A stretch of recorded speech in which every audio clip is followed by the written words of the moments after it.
Hello friends, welcome to this English classes.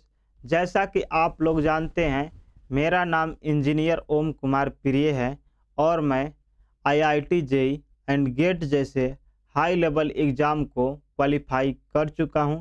तो आज के वीडियो में हम पढ़ेंगे यूज ऑफ अबाउट टू, यानी अबाउट टू का प्रयोग कहाँ होता है।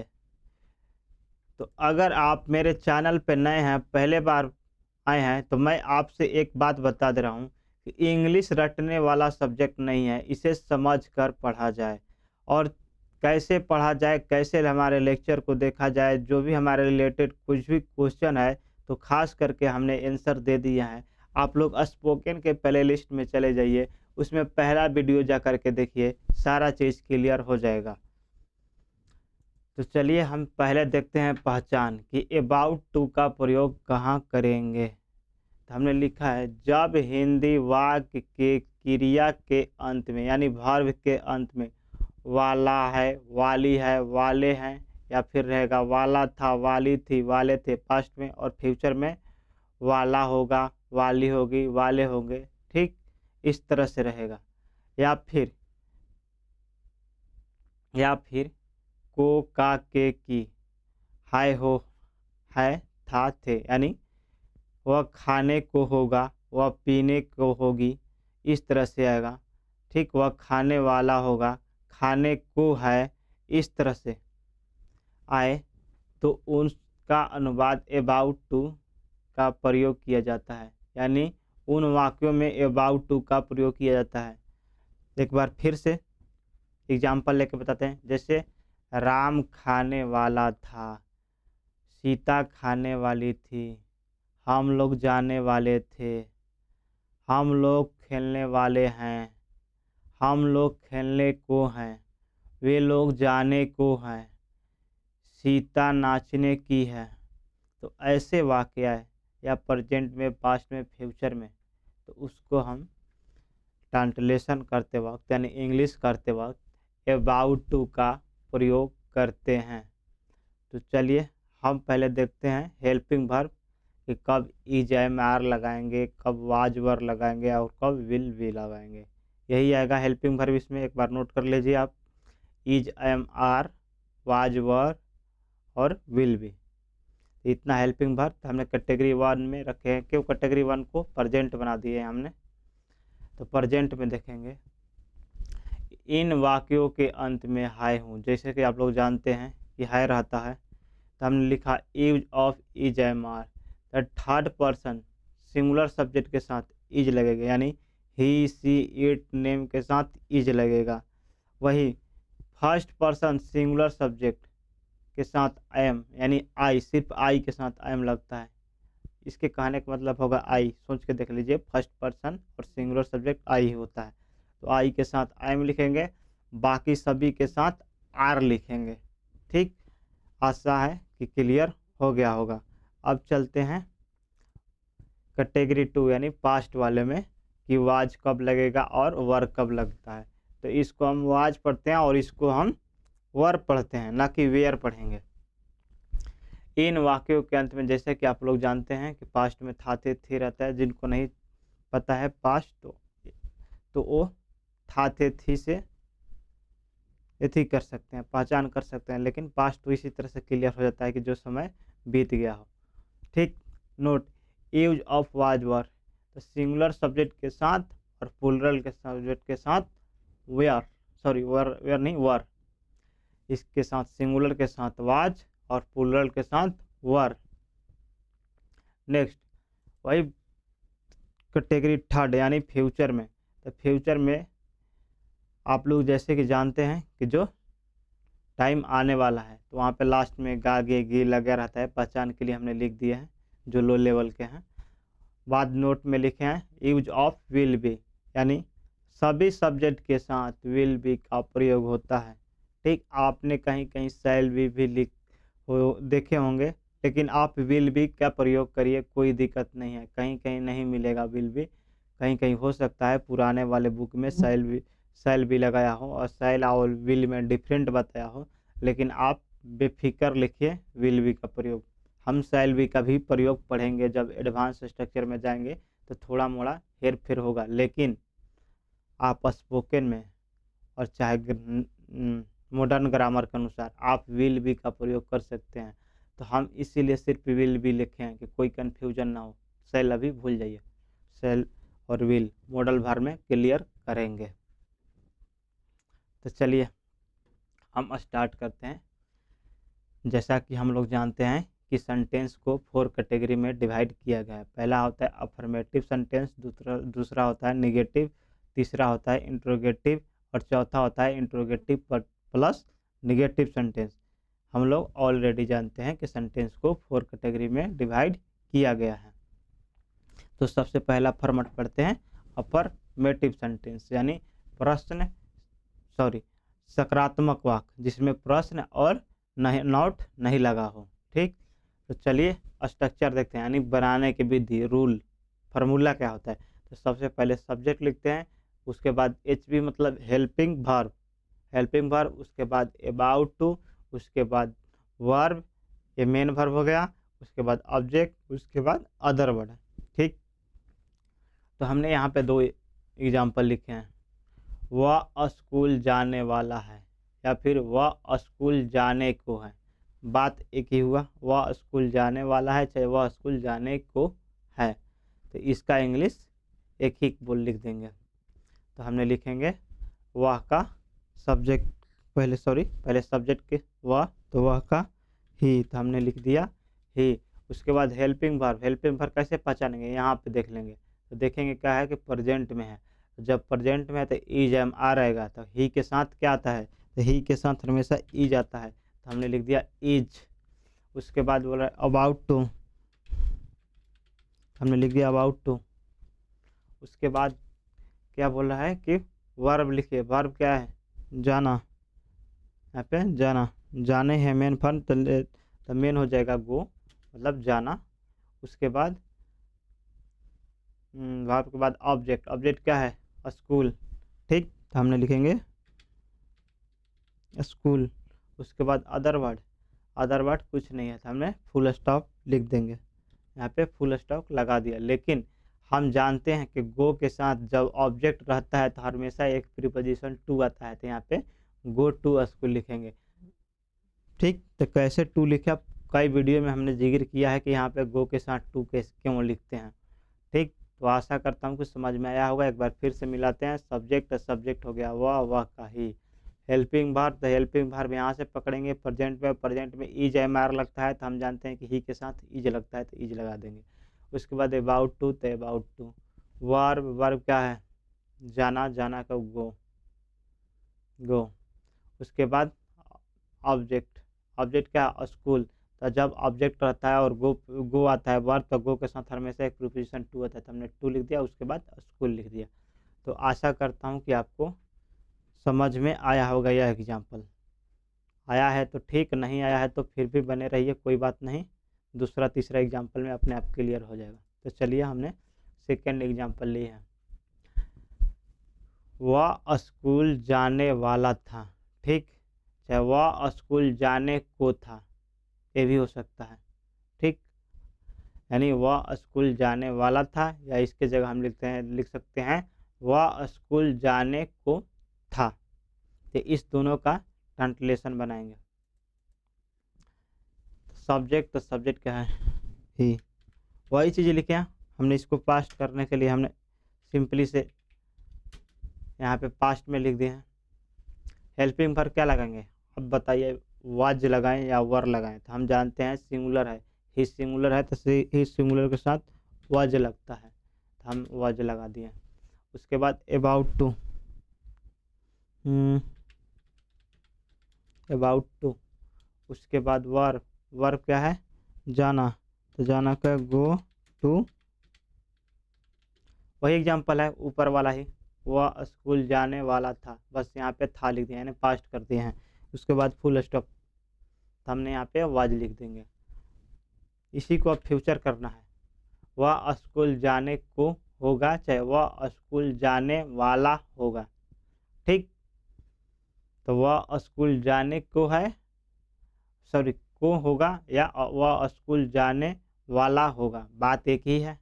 दोनों सेंटेंस यहाँ पे फिट बैठ सकता है। तो हम इंग्लिश इसका लिखेंगे, बस यही लिखेंगे, इसको फ्यूचर में करना है तो हम लिख तो कर देते हैं हम फ्यूचर में ही आएगा। उसके बाद ही के साथ क्या आएगा, ही हो या कोई हो, सारे के साथ विल भी आता है तो विल भी। उसके बाद अबाउट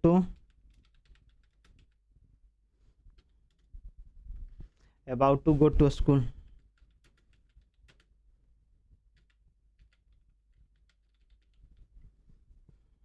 फुल स्टॉप। एक बार मिलाते हैं सब्जेक्ट, तो सब्जेक्ट हो गया हेल्पिंग वर्ब। हेल्पिंग वर्ब हम जानते हैं विल बी, क्योंकि फ्यूचर है तो हमने विल भी लिखा।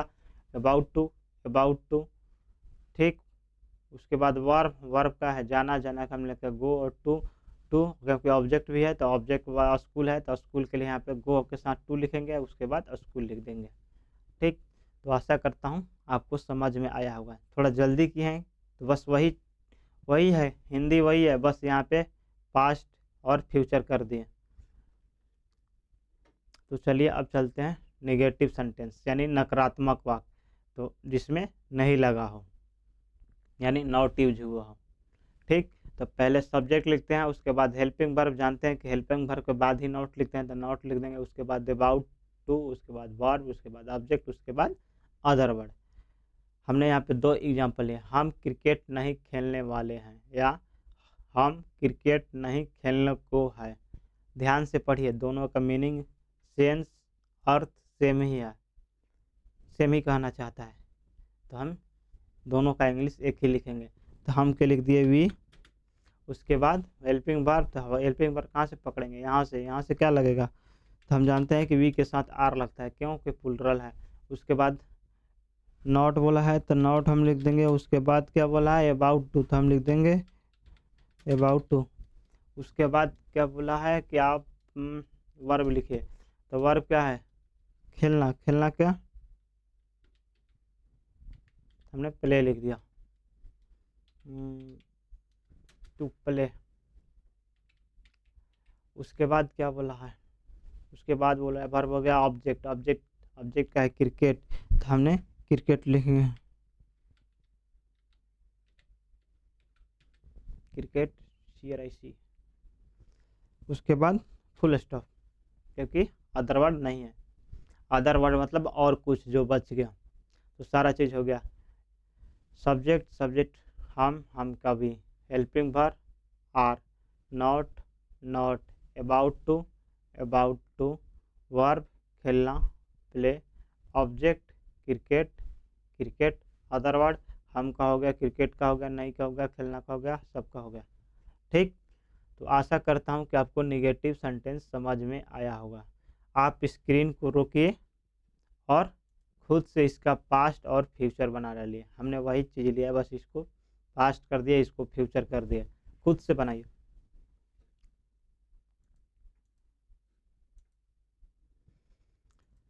तो चलिए, आशा करता हूँ आप लोग बना लिए होंगे। मिलाइए।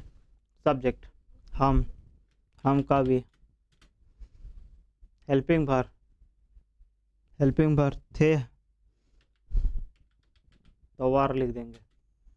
उसके बाद नॉट अबाउट टू, तो हमने लिखा नॉट अबाउट टू, तो लिखेंगे अबाउट टू। उसके बाद वर्ब क्या है, खेलना प्ले।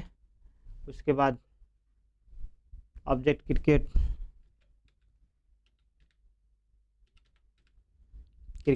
उसके बाद फुल स्टॉप। तो आशा करता हूँ कि समझ में आया होगा। पहले सब्जेक्ट, हेल्पिंग वर्ब, तो verb, not about to, verb है खेलना का प्ले। उसके बाद ऑब्जेक्ट क्या है, क्रिकेट, तो हमने लिख दिया क्रिकेट, ठीक। अब चलते हैं सेकेंड एग्जांपल। हम क्रिकेट नहीं खेलने को है, चाहे हम क्रिकेट नहीं खेलने वाले होंगे, ठीक। दोनों का सेंस, हिंदी मीनिंग सेम ही होगा। तो चलिए इंग्लिश बनाते हैं इसका।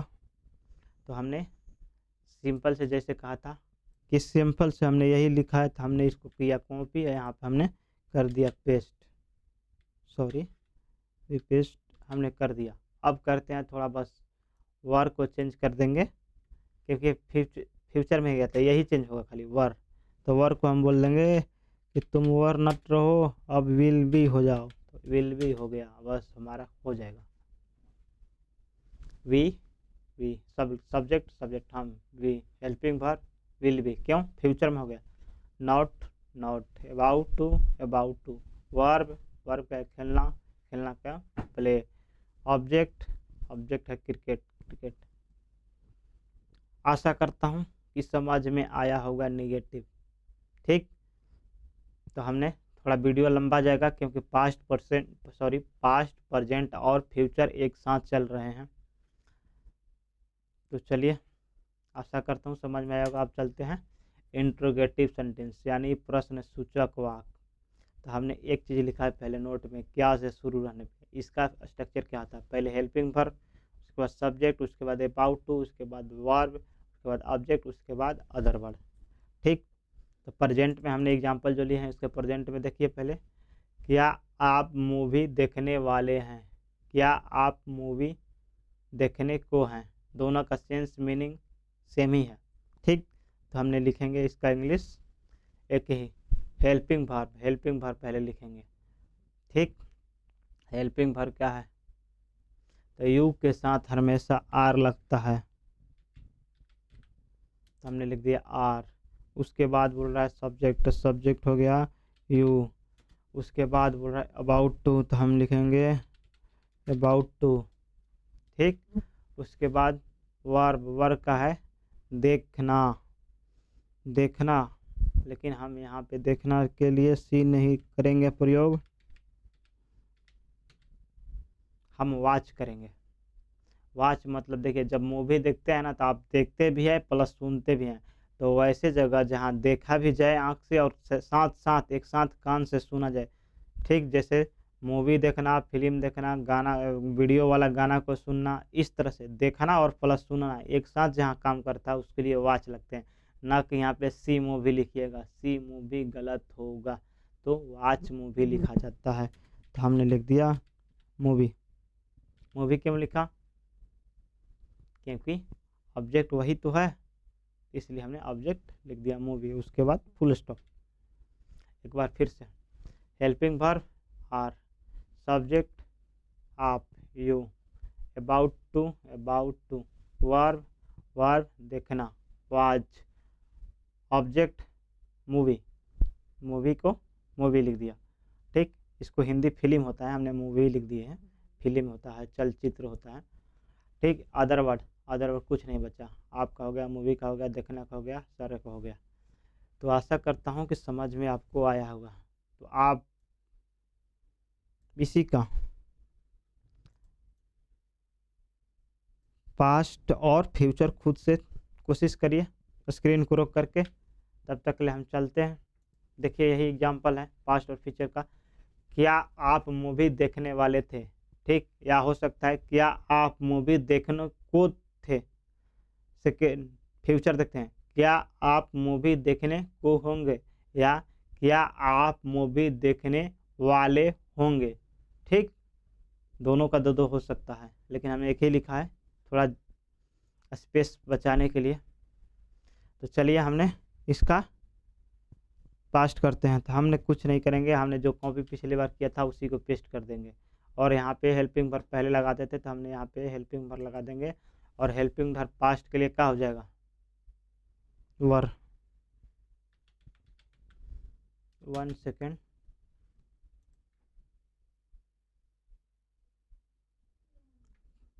करेक्ट है आर। हमने कन्फ्यूजन हो गया, कहीं वर तो नहीं लगा दिए पिछले बारे में। चलिए हमने वर लगाया।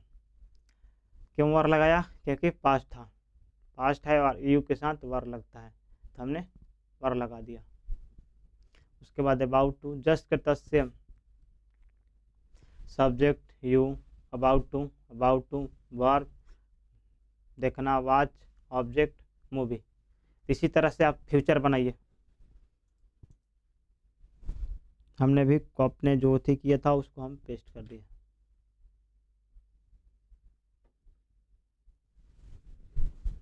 इसको हम हेल्पिंग वर्ब विल बी लगा दिया। विल भी नहीं होगा, यहाँ पे विल होगा, विल यू, उसके बाद होगा बी। यहाँ पे थोड़ा ध्यान देंगे, विल यू बी, ठीक, अबाउट टू वॉच मूवी। तो ध्यान देंगे यहाँ पे सब्जेक्ट के बाद बी आ जाएगा, थोड़ा फ्यूचर वाले में ध्यान दीजिएगा, ठीक। विल यू, उसके बाद बी लिखेंगे, सब्जेक्ट के बाद बी लिखेंगे, उसके बाद जस्ट के तस, अबाउट टू, उसके बाद वर्ब, उसके बाद ऑब्जेक्ट।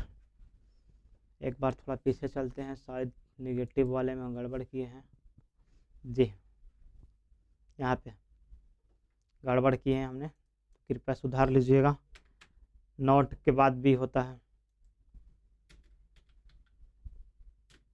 ठीक। निगेटिव वाला था ये वाला एग्जांपल फ्यूचर में। तो चलिए अब वापस आते हैं इंट्रोगेटिव सेंटेंस पे अपना, जहाँ थे। क्या आप मूवी देखने को होंगे? Helping verb will, subject you, उसके बाद बी आता है, तो बी फ्यूचर में बी आता है। About to verb, watch, object, movie, ठीक। एक बार फिर से रिपीट कर रहा हूँ, यहाँ पे फ्यूचर के लिए होगा पहले हेल्पिंग वर्ब, उसके बाद सब्जेक्ट, उसके बाद बी, उसके बाद अबाउट टू, उसके बाद वर्ब, उसके बाद ऑब्जेक्ट, उसके बाद अदर वर्ड। और यहाँ पे फुल स्टॉप हमने दोनों जगह लिखे हैं, जो फुल स्टॉप नहीं यहाँ पे क्वेश्चन मार्क लिखेंगे, क्योंकि इंट्रोगेटिव सेंटेंस है। तो हमने इसको क्वेश्चन मार्क कर लेते हैं।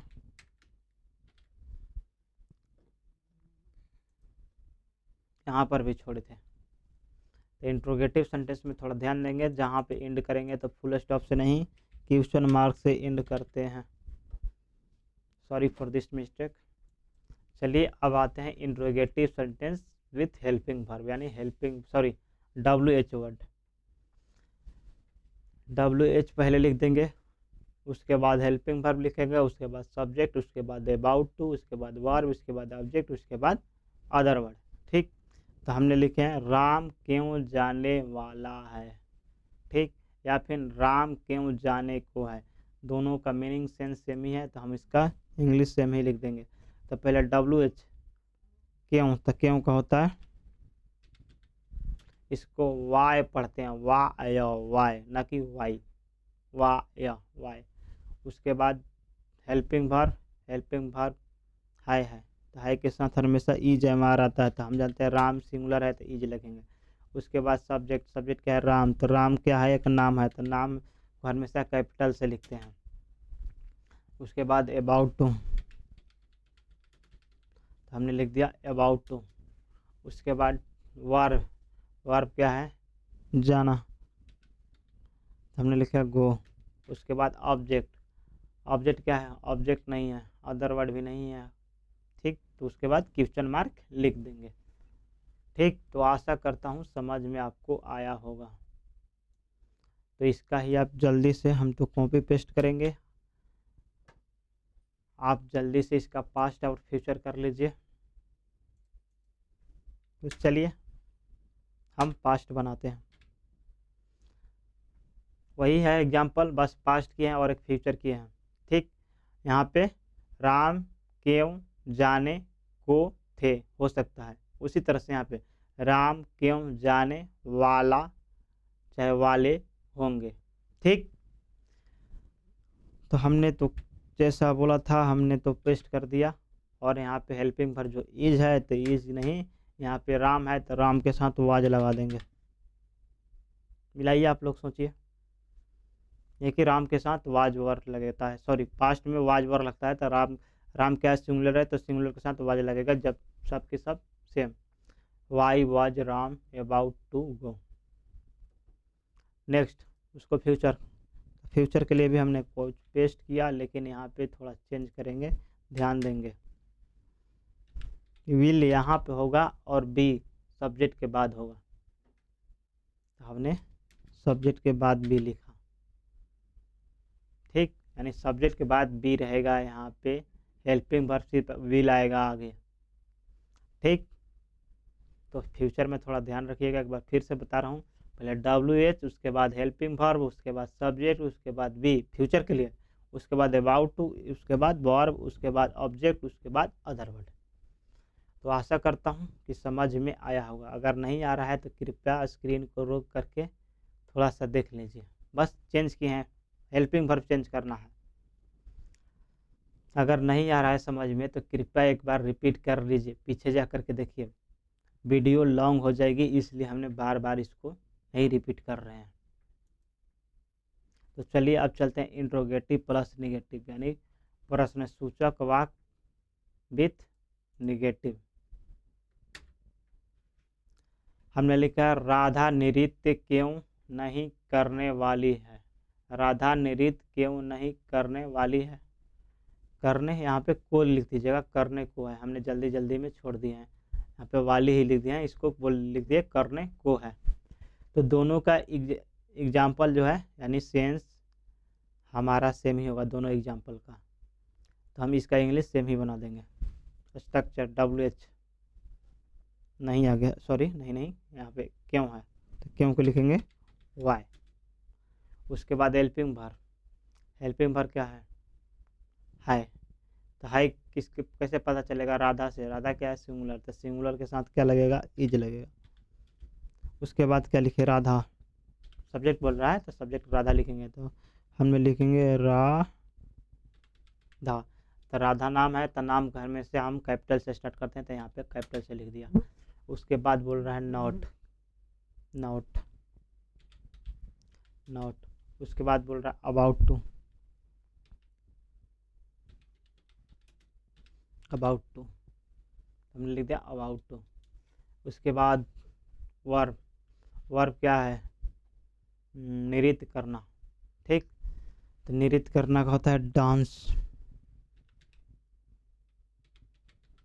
हमने लिख दिया डांस, ठीक। उसके बाद वर्ब हो गया ऑब्जेक्ट, ऑब्जेक्ट क्या है नृत्य हो गया, क्यों नहीं करने वाली सारा हो गया, ऑब्जेक्ट नहीं है तो हम क्वेश्चन मार्क लिख देंगे। एक बार फिर से मिलाते हैं WHY, क्यों वाई लिखें, क्यों होता है क्यों का वाई।